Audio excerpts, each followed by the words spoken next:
श्री गणेशाय नमः। संकष्टी गणेश चतुर्थी व्रत करने से घर परिवार में आ रही विपदा दूर होती है, कई दिनों से रुके मांगलिक कार्य संपन्न होते हैं तथा भगवान श्री गणेश असीम सुखों की प्राप्ति कराते हैं। माह की किसी भी चतुर्थी के दिन भगवान श्री गणेश की पूजा के दौरान संकष्टी गणेश चतुर्थी व्रत की कथा पढ़ना अथवा सुनना जरूरी होता है। इससे संबंधित कुछ कथाएं प्रचलित हैं। पहली कथा पौराणिक एवं प्रचलित श्री गणेश कथा के अनुसार एक बार देवता कई विपदाओं में घिरे थे। तब वह मदद मांगने भगवान शिव के पास आए।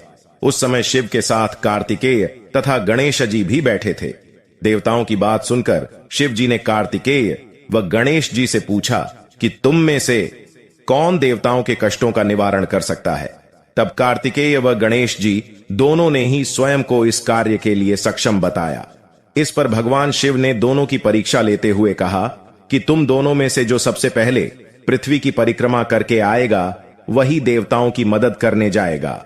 भगवान शिव के मुख से यह वचन सुनते ही कार्तिकेय अपने वाहन मोर पर बैठकर पृथ्वी की परिक्रमा के लिए निकल गए, परंतु गणेश जी सोच में पड़ गए कि वह चूहे के ऊपर चढ़कर सारी पृथ्वी की परिक्रमा करेंगे तो इस कार्य में उन्हें बहुत समय लग जाएगा।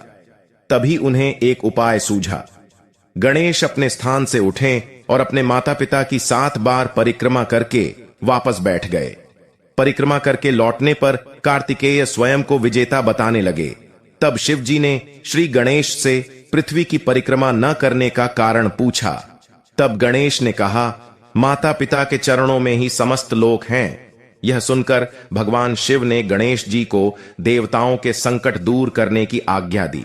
इस प्रकार भगवान शिव ने गणेश जी को आशीर्वाद दिया कि चतुर्थी के दिन जो तुम्हारा पूजन करेगा और रात्रि में चंद्रमा को अर्घ्य देगा, उसके तीनों ताप यानी दैहिक ताप, दैविक ताप तथा भौतिक ताप दूर होंगे।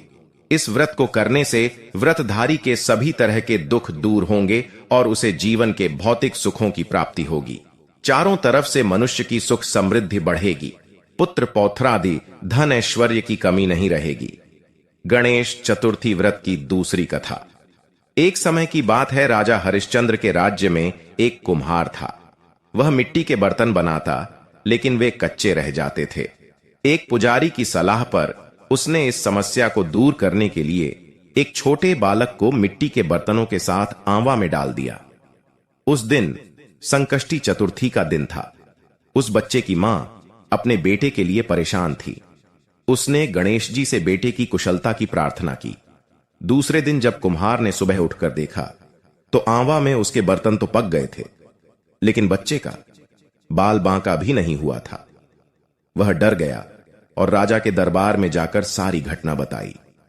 इसके बाद राजा ने उस बच्चे और उसकी मां को बुलवाया तो मां ने सभी तरह के विघ्न को दूर करने वाली संकष्टी चतुर्थी का वर्णन किया। इस घटना के बाद से महिलाएं संतान और परिवार के सौभाग्य के लिए संकट चौथ का व्रत करने लगीं। बोलिए गजानन भगवान की जय। तीसरी कथा। श्री गणेश चतुर्थी व्रत की पौराणिक कथा के अनुसार एक बार भगवान शिव तथा माता पार्वती नर्मदा नदी के किनारे बैठे थे। वहां माता पार्वती ने भगवान शिव से समय व्यतीत करने के लिए चौपड़ खेलने को कहा। शिव चौपड़ खेलने के लिए तैयार हो गए, परंतु इस खेल में हार जीत का फैसला कौन करेगा, यह प्रश्न उनके समक्ष उठा तो भगवान शिव ने कुछ तिनके एकत्रित कर उसका एक पुतला बनाकर उसकी प्राण प्रतिष्ठा कर दी और पुतले से कहा, बेटा, हम चौपड़ खेलना चाहते हैं, परंतु हमारी हार जीत का फैसला करने वाला कोई नहीं है। इसीलिए तुम बताना कि हम दोनों में से कौन हारा और कौन जीता। उसके बाद भगवान शिव और माता पार्वती का चौपड़ खेल शुरू हो गया। यह खेल 3 बार खेला गया और संयोग से तीनों बार माता पार्वती ही जीत गईं। खेल समाप्त होने के बाद बालक से हार जीत का फैसला करने के लिए कहा गया तो उस बालक ने महादेव को विजयी बताया। यह सुनकर माता पार्वती क्रोधित हो गईं और क्रोध में उन्होंने बालक को लंगड़ा होने, कीचड़ में पड़े रहने का श्राप दे दिया। बालक ने माता पार्वती से माफी मांगी और कहा कि यह मुझसे अज्ञानतावश ऐसा हुआ है, मैंने किसी द्वेष भाव में ऐसा नहीं किया।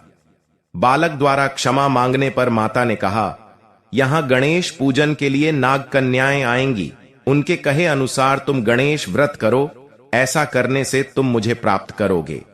यह कहकर माता पार्वती शिव के साथ कैलाश पर्वत पर चली गईं। 1 वर्ष के बाद उस स्थान पर नागकन्याएं आईं। तब नागकन्याओं से श्री गणेश के व्रत की विधि मालूम करने पर उस बालक ने 21 दिन लगातार गणेश जी का व्रत किया। उसकी श्रद्धा से गणेश जी प्रसन्न हुए। उन्होंने बालक को मनोवांछित फल मांगने के लिए कहा। उस पर उस बालक ने कहा, हे विनायक, मुझ में इतनी शक्ति दीजिए कि मैं अपने पैरों से चलकर अपने माता पिता के साथ कैलाश पर्वत पर पहुंच सकूं और वे यह देख प्रसन्न हों। तब बालक को वरदान देकर श्री गणेश अंतर्ध्यान हो गए। इसके बाद वह बालक कैलाश पर्वत पर पहुंच गया और कैलाश पर्वत पर पहुंचने की अपनी कथा उसने भगवान शिव को सुनाई। चौपड़ वाले दिन से माता पार्वती शिव जी से विमुख हो गई थीं। अतः देवी के रुष्ट होने पर भगवान शिव ने भी बालक के बताए अनुसार 21 दिनों तक श्री गणेश का व्रत किया। इस व्रत के प्रभाव से माता पार्वती के मन से भगवान शिव के लिए जो नाराजगी थी वह समाप्त हो गई। तब यह व्रत विधि भगवान शंकर ने माता पार्वती को बताई। यह सुनकर माता पार्वती के मन में भी अपने पुत्र कार्तिकेय से मिलने की इच्छा जागृत हुई। तब माता पार्वती ने भी 21 दिन तक श्री गणेश का व्रत किया तथा दूर्वा, फूल और लड्डुओं से गणेश जी का पूजन अर्चन किया।